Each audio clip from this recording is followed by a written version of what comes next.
China announces retaliatory tariffs after President Trump's levies take effect. And President Trump is exploring dramatic cuts to programs and staff at the Department of Education.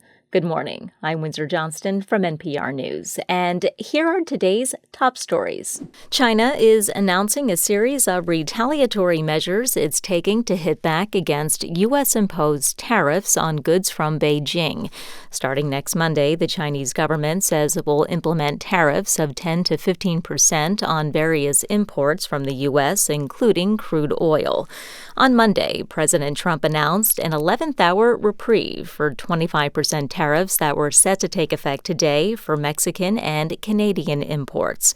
NPR's Jackie Northam reports after speaking with the leaders from both countries, Trump agreed to an extension. This is only a month-long reprieve, and I think it's fair to say that there is a trust deficit between Canada and the U.S., and the U.S. and Mexico, for that matter. Canada faced a serious threat of recession if Trump's tariffs went ahead. You know, there's a fear that it's not over, at least for now. The threat of a trade war goes beyond North America as the U.S. and China launch these tit-for-tat tariffs on each other. NPR's Jackie Northam reporting. The White House says the tariffs are needed to pressure the three nations to do more to curb the manufacture and export of fentanyl and to crack down on migrants entering the U.S. illegally. Two federal government employee unions and the Alliance for Retired Americans are suing the government efficiency cost-cutting team led by tech billionaire Elon Musk.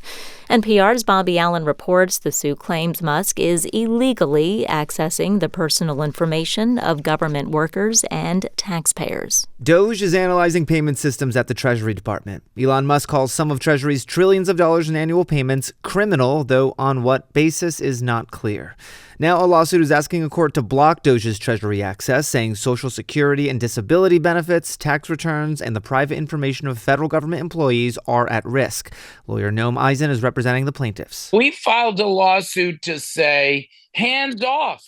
You can't have my data. You can't have my spouse's data. You can't have my kids' data.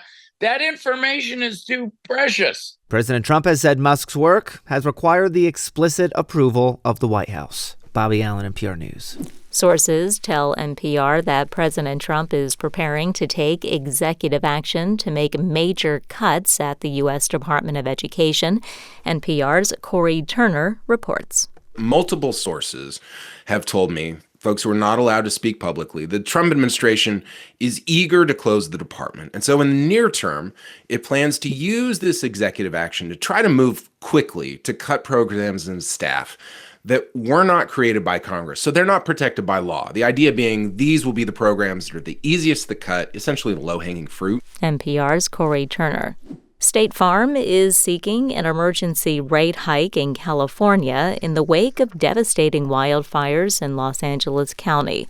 Kevin Stark of member station KQED reports the insurance company says it's already paid out more than $1 billion on thousands of claims. State Farm says the rate hike is needed to avert a dire situation, raising serious questions about the health of its California subsidiary. They've asked to raise the average California homeowner's policy by more than 20% starting in May.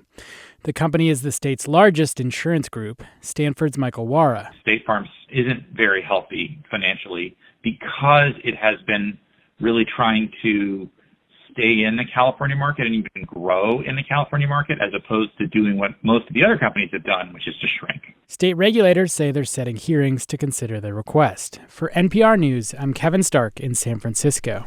This is NPR.